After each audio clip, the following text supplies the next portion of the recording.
You can't replace part of the brain. Like, you treat them the same. A source of truth for the medtech industry. Coexists with the province. Robot understands things automatically. Number one show in the medtech industry. So Stryker got ahead of that and changed in the 90s, built $1 billion company that held up high, a lot of things. State of MedTech. With your host, Omar and Khatib.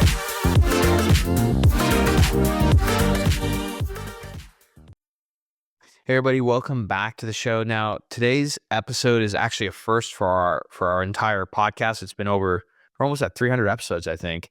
But it's our first dental tech product and company. And so I'll tell you why I decided to go with this one founder, because I've been wanting to have dental on in here just because there's a lot of really exciting tech that's out there.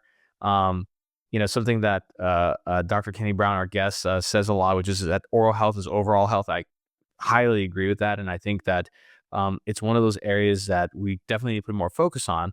But here's how I found out about the founder and the company. So I was following a video from Tim Ferriss, one of the inspirations for me in the podcast world. And Tim was talking to somebody on a show, and they brought up this device and they demoed it. And first it was very funny because the way the guy uses the device. But I remember thinking, I'm like, man, that makes so much sense in terms of oral hygiene. And so then I think somebody from Dr. Brown's team reached out to me about having them on the show. We get pitched all the time. I remember seeing the company Feno. I'm like, wait, is this the same product that I just saw like a month ago? When I saw it, I was like, 100% come on the show.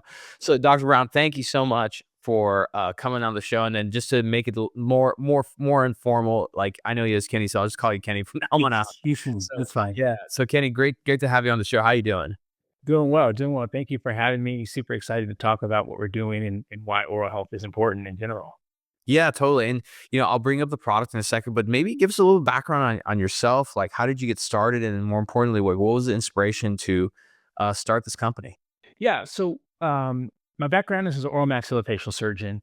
And so really, as an oral maxillofacial surgeon, you're sort of the end of the dental train, right? You're the one who takes the tooth out. You're doing the surgeries to cut out the infection. You're either placing dental implants. So you're kind of at the end of the tooth's road. But what was really evident for me was like the fact that what happens after that, right? And what happens when a toothache becomes a life-threatening issue, right? And I was there, right? I was there when the inflammation in gum disease or just the inflammation in the gum turns into preterm labor, right? Where a plaque on a tooth turns into a brain abscess, right? So really seeing that whole spectrum is really the inspiration behind why oral health is overall health. And then, hey, we got to do something about this. Yeah, I love that. And so what when you develop the product and everything, what was happening that day when you kind of figured this out? And like, can you take us back to that? And then I'll bring up the product. So for those who are just listening, let me just cut to the chase real quick. The product essentially is, imagine a mouth guard with toothbrush bristles. So you stick it in your mouth and turn it on, and the whole thing vibrates and shakes and brushes all your teeth at the same time. So why? Like, why do people need that? Yeah. So let's go to the basics, right? The reason why we're having all these issues, the reason why the bacteria ends up in plaque of brains and hearts and lungs and gut is because it's a buildup of bacteria in our mouth. Our mouth has a ton of vascularization. So the bacteria goes straight to the bloodstream, which then travels to the rest of our body. And the way we stop that is just by taking great care of our mouths. Having a healthier mouth help prevents all of that, right? It's sort of the preventative approach or the more proactive approach. And so it was just like clear to me, like, hey, we got to start at the beginning, and that's brushing our teeth. And we find that people have this, people don't take care of their mouths because of two main reasons, right? Time and technique, right? You're supposed to brush your teeth for 2 minutes. You're supposed to brush it at a certain angle, a certain pressure, a certain motion, at a certain pace.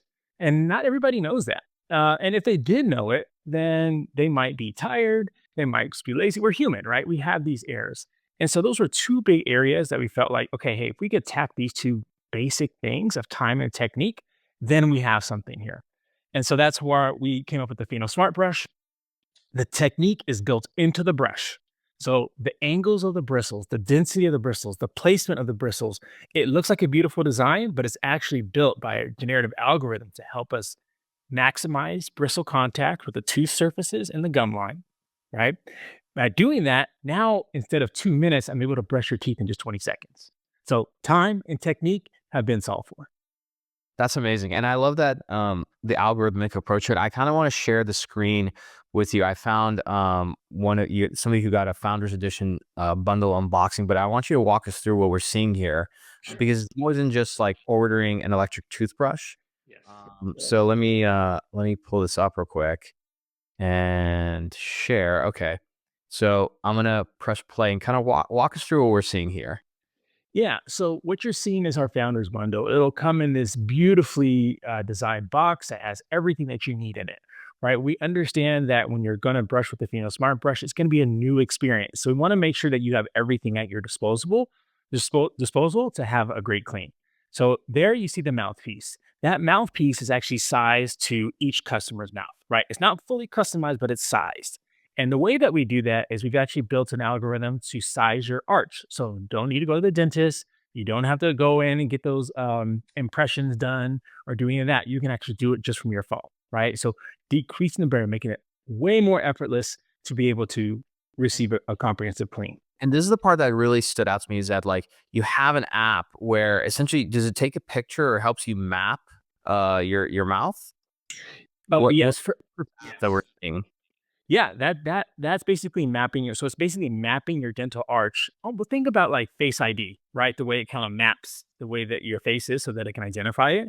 Same sort of thing, right? We're able to map the arch so that we can actually give you the right size, so that those bristles hit all your teeth surfaces, hit your gum line.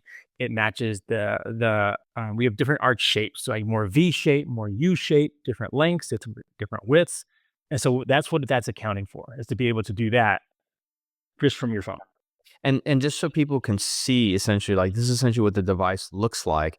Then you essentially have this nice dental map of what you have. And so it kind of gives you some guidance as to how to brush, which is fantastic. And I would say like for the consumer, this is, like a lot, like I floss and I brush my teeth, but like every now and then some years, like I end up with a cavity. And so I end up spending like an extra $200-$300 at the dentist anyways, just to solve for that. And I found out at the end of the year, and I think it's much better to invest ahead of time and prevent those kind of things. One, because of the disease, but also the fact that, just save money that way. Like your product right now, what's the pricing on it? So that bundle that you saw there is $299, right? So that $299 gets you three. Cost of a cavity. Yeah, exactly. 3 months worth of toothpaste, the handle, a brush head, a tongue cleaner as well, right? And then a charging capabilities. So we have a we can all cleaner there. Well, yeah, we include a tongue cleaner in there again because I want you to understand that, hey, this is a box that you could take care of your whole mouth with. And so being able to give that to you, I think is extremely important as a part of the whole package. Now, the mapping that you're talking about on that other app is actually a part of our embedded scanner. So we could talk about that as well, right? Because the embedded scanner is really what starts to give you those insights to say, hey, something's going on over here, Omar. We got some inflammation over here. Oh, we need to consider this. We got some plaque accumulation. That's what starts to give you that feedback so that you're actually having this awareness, right, about what's happening in your mouth. And right. So there's sort of two of those scanners. Go ahead. Yeah, I'm gonna say, so like right here, we see this person holding the device. Let me go back. So again, like you have an app, and then here, so it looks like, is there a camera in the device? Yeah, so basically it uses camera technology, but with AI now, there's some amazing things that you can do, right? So we're actually building a computer vision model that's going to be that maps out your mouth. So when you think, now this is a different type of mapping, right? So what we're commenting on is your teeth, your gums, your tongue, and soft tissue, right? So you're able basically to segment all this out, tell if there's a condition going on, and then give you that feedback. Right. And we'll have that checked by a human as well. So we'll have a human in the loop. But the idea is that you will now have awareness and you can be proactive about what's happening in your mouth so that you don't miss anything. Right. That's the idea. Got it. That's fantastic. Yeah. And again, I love the design of the product. And then more importantly, what I think is super interesting, when like, for example, here, when you see the app where there's some chat, is this with an AI? Is it an AI chat, or who's the user getting information from? So this is actually an oral health professional, right? Human being. Yeah. This is actually with the human being. Although we use AI to support some of our insights, so for scale, but you actually have some interaction with the human being. Got it. Got it. And by the way, if somebody did not want to use, let's say the foam that you have, they have like a proprietary toothpaste, and it seems like you can just put that toothpaste in here anyway, too, right? Yeah, you could. It's not the best experience. I'll be honest. Trying to put what happens is you end up wasting a lot, right? And the other thing is that happens is that it's hard to clean when you use a traditional toothpaste. And so that's why we recommend to use the foam. Now we can even get on the topic of toothpaste and like, hey, like what is our toothpaste really doing for us nowadays? Right? Most toothpaste, it's like abrasive and flavor. Yeah, and like a lot of, at least for me, like a lot of the toothpaste that we use is like we prefer using fluoride-free toothpaste, for example. Yeah. You know. And again, like there's all these flavorings and everything. I'm like, it's you don't need that, right? You So really don't. put in your what do you put in your toothpaste? Yeah, so we actually our toothpaste is xylitol based. Xylitol Oh, is a plant based sweetener. I mean, you sound like you're familiar, but it's also been shown to have some of the properties of healing properties in the mouth, right? So, reversing of cavities, reduction of inflammation, some of these critical things that are important for the mouth, just because the mouth takes a beating, right? We eat all kinds of things. We're using it nonstop. It gets dirty, and so xylitol has shown some really great properties. We're actually going to continue to innovate on toothpaste because we think that it can do even more. And so we're working on some really exciting things that we hope to launch soon when it comes to toothpaste. Because again, it's like, well, what is it really doing for us? What is the active ingredient? How is it helping us? Right. And really starting to ask those questions and really break it down, because fluoride is a touchy subject, right? People are never and people are always, right? So but it's like, what else can there be, right? What else can there be? And I think that's the question that we continuously ask ourselves at Feno. that's fantastic. As it stands today, like, are there like competitive products to this? Like, what's your competition in terms of the market? Yeah, and that's a great question. I mean, you'll see the U-shaped toothbrush is not a new concept, right? Because it's so cool. It's even sometimes we get comments like, in the third grade, I drew this because I thought this would be a great invention, right? It's one of those childlike imaginary things that we all just wish we had because it's brushing our teeth can be a pain. But what the issue has been is the effectivity on it, right? The clinical standard has been a problem. And so what you will see if you look on Amazon or any other major Alibaba, anything, right? What you'll see is that there are a few critical things that fall short on effectivity. One, bristle type. They might use silicone as opposed to nylon. We hired a physicist to measure the sweep of the bristles to make sure that they can remove a plaque effectively, right? Two, density of bristles. So let's say they use nylon bristles. It might look like a desert out there, right? Where it's like, okay, here's one, and it's like another, half inch before there's another one, right? You can see on our mouthpieces, as you saw in that video, the density of the bristles, so that you don't so you don't miss anything, and you get in between. Now we can't replace flossing, but you get in between what we call the embrasures, sort of like where the two teeth meet, and you actually get the gum line. Then number three, the motion. A lot of motion, what you see today is just vibrating, right? They'll say it's ultrasonic, right? And it just vibrates the plaque off. Well, it's really not because there's no contact, there's no friction there. And so the movement, which can make it a little bit like shocking to you, is what makes it effective in actually allowing those nylon bristles to sweep across the tooth. Got it. Fantastic. And it's really fascinating to hear that because like you do see, I think because it's not like dental products like this, they're not FDA regulated, are they? No, they're not. So you see a lot of like nonsense junk out there, you know? Yeah, and one of the things that I'm committed to, one because I'm a provider myself, is like, hey, we want other providers and professionals to, work with us, and we want to show them what we're doing. And a lot of them are super excited because they can see the difference as a provider. But we're subjecting ourselves to clinical trials. We're subjecting ourselves to third party approval. We're subjecting ourselves to dentist testing because we think it's the right thing to do, right? If the professionals can't agree, if the profession can't say that it works, then they're not going to recommend it to you, and it's not going to work. So we want to raise the clinical bar. So we want you to know, like, hey, when you're getting a Feno, we understand that the price point is somewhat premium. We want you to know that this is a real device that's there to take care of you, right? And that you can trust us and you can trust it. Got it. Let me ask you just like, we have a lot of investors who listen to the show, and so I'm wondering, like, one is, how do you think about the total addressable market that you have, and like, what's the main problem that you're solving? Like, so if somebody's not brushing their teeth well, like, what are, aside from a cavity, like, what are the problems that can come up as a result of that? And then who are you selling to? So from an investor standpoint, like, talk to us a little bit about that problem, market size, like opportunity. Because the other thing is like your real competitor is a status quo, which is like a $5 toothbrush or maybe a $40 or $50 electric toothbrush. Your product is $2.99. Plus, what I can tell is like it looks like you guys have like a monthly membership too, correct? So before we talked about the like the revenue channels you have, talk to us a little bit about the market and problem you solve, and what does that look like?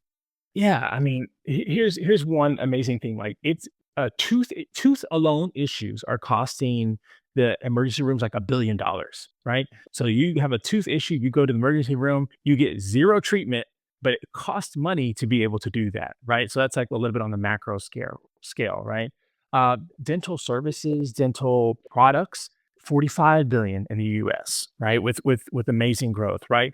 Then when you break off teledentistry and telemedicine, right, you got another 50 billion, right? So really as where Feno sits and plays is that at the intersection of the customer slash patient, the payer, and the provider, right? So let's talk about the payer and provider a little bit. From a payer standpoint, it's important to know like, hey, if I'm giving someone a device like this, can I lower their premiums? Do I not have as many claims because no longer are you getting that cavity anymore, right? You're not spending $1,200 at the dentist trying to use up all your benefits just because it's the end of the year, right? And the fact that you're paying, so can you lower that premium? Can you lower the overall customer or patient cost on dental treatment? From a provider standpoint, I'm now connected to you in a totally different way. So instead of saying like, I got to call you and hope that you come in once a year, I now, if available, if agreed upon, I can now get data on how you're doing, right? If there's an issue that pops up, we can treat that issue or intervene on that issue before it becomes an expensive issue, right? We can treat it when it's like just a mouthwash issue versus or a prescription mouthwash before it's periodontal surgery, right? Which is thousands of dollars. So go ahead. No, and so I was gonna say, like, so that's really interesting. So essentially, you have hardware here, that's improving a process, but then there's a software side that allows scale on the B2B or enterprise side. So like, can dental providers essentially, is there a way for them to sign up, and do they even pay you so that they get access to that data of like, and be one of those oral professionals on the other end when somebody buys one of these things? So the idea is to automate that process for them, right? And make it easier for them to get new patients or have better patient retention, right? And I think that the tricky thing here is that we went after hardware. Hardware is hard. It costs a lot of money. There's a lot of risk when it comes to hardware. And so, but what we realize is that hardware affords you the opportunity to unlock the software component, right? Especially when you're talking about something that's in somebody's life every single day. Otherwise, the only other competition is maybe their car, if they have it, but most likely their phone, right? And everybody's trying to go after the phone and what it can do, and they try to get your attention there. But this is in your bathroom, and it was like, can the health journey start in the bathroom? And can it become one of the most powerful, places when it comes to your overall health journey? Oh, you're muted.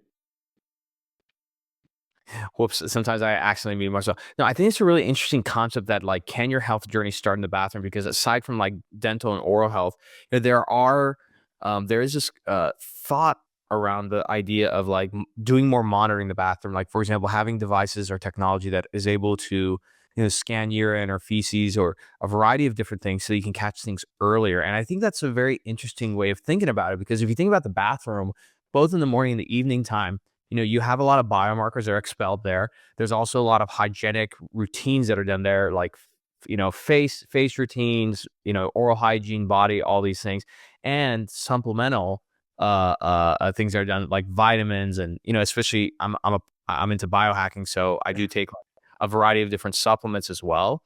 And so I think that's a really interesting opportunity there, and the way you frame it is interesting for investors, which is investing at the very beginning of healthcare, which is what happens, what is the consumer doing in their bathroom, and how do you monetize certain areas of it, you know? Yeah, exactly. So I'm so glad you brought that up because little breadcrumbs about what we're doing. Can't disclose everything, but like you talked about your urine and your feces. Well, what about your saliva? Your saliva has a whole lot of information. A lot of information there. Right. Yeah. Right. So what can we gather from your saliva while brushing your teeth, right? In a very effortless way. So little breadcrumbs there. But the idea is that like, hey, there's a lot here. And this is something that we are already socialized to do. So can we be in the habit loop of, basically brush your teeth, detect, intervene, brush and collect, detect, intervene, brush and collect it on a daily basis, right? Most of the time, most of the issues that we have when it comes to even just like diabetic medication, high blood pressure medication, these are people I see all the time. It's compliance. They don't take it, but they don't have a system to take it, right? So what if we made the bathroom that system? Because they're gonna go, they're gonna go there, right? But what if you make the bathroom that system? So now that we actually have a place where that health journey starts and ends each day, you start that day there, you end that day there, unless you're traveling, but in the bathroom specifically. Amazing. So then right now, as it stands, like what is your, I guess, go-to-market strategy for Feno in this phase that you're at? Because you guys have raised, I think, a Series A so far to date. We raised a seed round of 6 million, which we were very grateful for. We're very grateful for our partners. Had a lot of tier ones involved, and our go to market right now is as D2C. Right, we'll go out there. We're starting to get some press as particular publications are reviewing the product. We have product out in the market, so you'll start to see reviews coming out. We will continue to just kind of use our megaphones, right, to talk about how oral health is your overall health in that platform. We'll continuously deliver product. We're kind of delivering in batches currently. And then we've also started on that clinical aspects, right? So that clinical trial aspect, that professional aspect, so that we can show the evidence of how this works. Not just like it's a beautiful device and it's cool and it's marketed well, but like, hey, if this actually works. So that's where we're focused right now. Down the line, we'll consider retail and other avenues, but that's where we are today. Awesome. It seems like the other interesting side, because this is part of the reason why I wanted to have like more dental tech on the show, is that the investment value and exits have been like really amazing. Like I think supposedly the fastest company to $1 billion exit, which was I think somewhere between like 9 or 12 months, was a dental company called Byte. And so there's a lot of really interesting things in there for you guys. On the D2C side, it feels like the hardware is great and important, but in reality, it feels like the hardware is a vehicle to capture a lot of data. Yeah. Is that sort of a larger enterprise play for you guys? Absolutely. I think you have two things there. You have the data itself, right, providing value to the user and to others. But then you also have the physical goods that are recurring, right? One thing that people forget when they think about business models, right, is like the razor and razor blade. They forget about those renewables that you sort of need to continue the process going, right? Which makes sometimes dental overlooked, or it's like, well, like, hey, you still got to brush your teeth with toothpaste, right? It's like, GlaxoSmithKline, Unilever, P&G.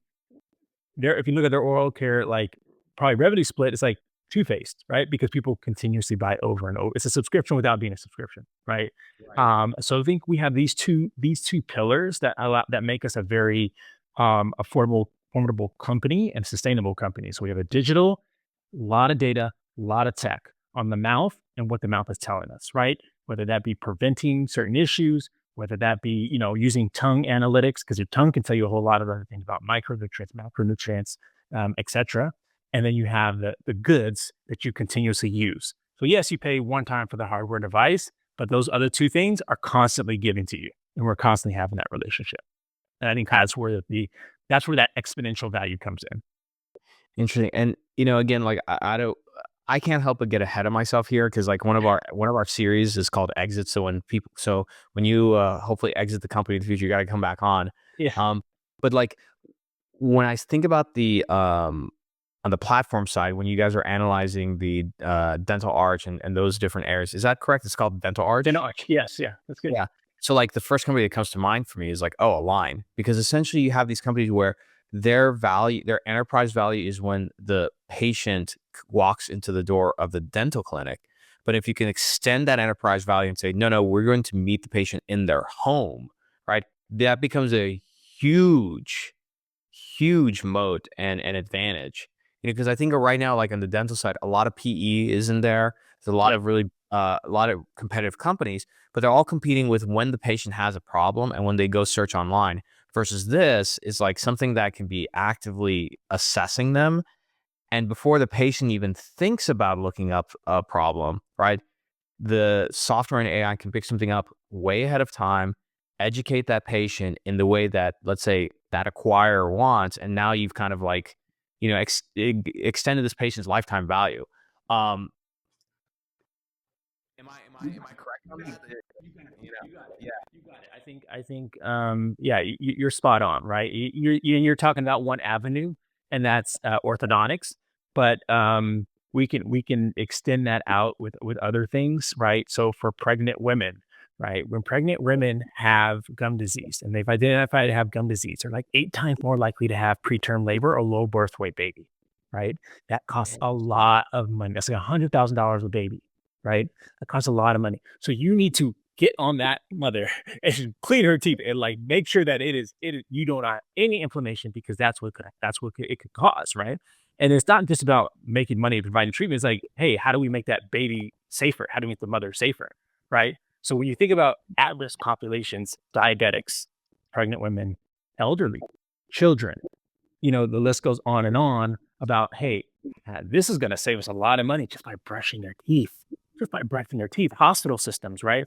There was a study done at one of the VAs where hospital-acquired pneumonia is a big deal. I'm not sure if you're familiar with that, but it causes a lot of deaths in the hospital. Most of the patients get it through a ventilator. When they're intubated and they have a breathing tube in, they get hospital-acquired pneumonia. But there's also a population that they're not ventilated and they get it. And they did 2 things to intervene to figure out if they could reduce this, right? Because it was curing like anybody who got it, they were like having like 60% mortality. They walked and they brushed their teeth. Walked and brushed their teeth. They reduced it by 90%. Interesting. So what was happening is the bacteria was basically being aspirated, right? As they were breathing, the bacteria was just kind of like flowing into their lungs. They're not moving, and it's just settling down and causing pneumonia and then killing them. So you think about things like that, right? Imagine saving a life and all the downstream associated from that. Imagine being able to, someone's in the hospital bed and be able to detect there's a condition going on, right? Hey, this person has a heart condition. They have plaque in their mouth. They need to be intervened immediately because this is going to save them or prevent them from having a bowel surgery. Interesting. That's fascinating. Yeah. Again, like it's what you say is very true, which is like, oral health is overall health.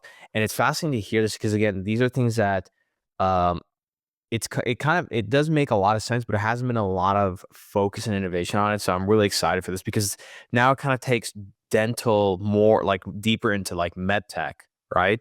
Yes.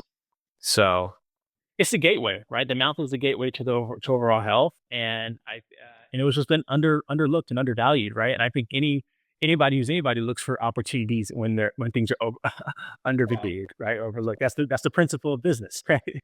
absolutely. And we'll, as we wrap up, I'm wondering one, congratulations on your seed, but like any startup, you're always raising money. And so going into 2025, assuming that like most startups, you're going to be raising money, what are some of the key goals you have for 2025? Because it looks like for this year is just like launch the product, get some traction, get some users, et cetera. And you looks like you're generating revenue. So like 2025, like what are some of the big goals that you're trying to accomplish?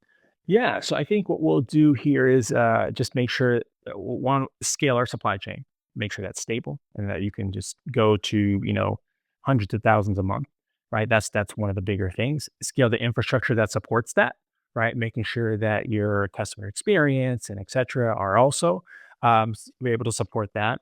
And then some of our product roadmap things, right? We talked about the toothpaste a little bit, building this computer vision model as people are scanning nonstop and they're giving us, and it's really rich data that we're able to give them so much value on, right?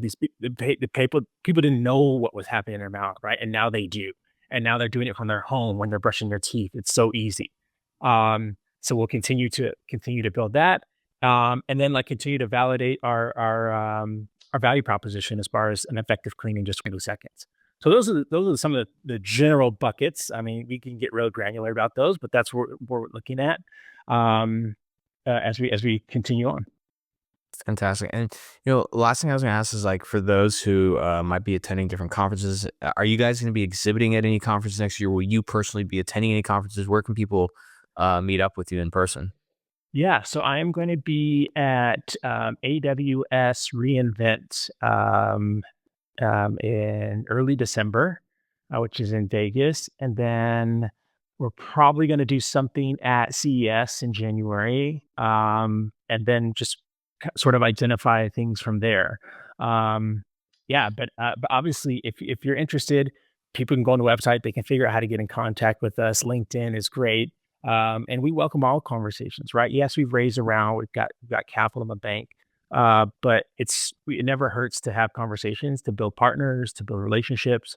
I think that's one of the most important things. And look, I think synergy is like one of those things. Like you don't create a company that changes everyone's life by yourself.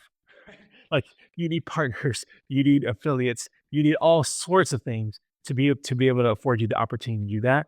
We're lucky enough that we built a device that people can use and they like and they enjoy, but it's going to take so many more levers, right, to continue to ratchet it up and make it successful. 100%, and that's really exciting to hear. And we wish you and the team luck, and hopefully, want to have you back on the show like in a few months, just as for an update. For those who are interested, though, go to the website Feno. That's FENO.co.co. So go check them out, and you can actually buy the product now. And if you're an investor, I know Kenny is active on LinkedIn, so be sure to follow up with him there. Okay. Yep. Awesome. Thank you. Awesome. Well, Kenny, thanks so much for joining the show. And for the listeners, give them a follow. Go check them out on Instagram and Facebook and LinkedIn.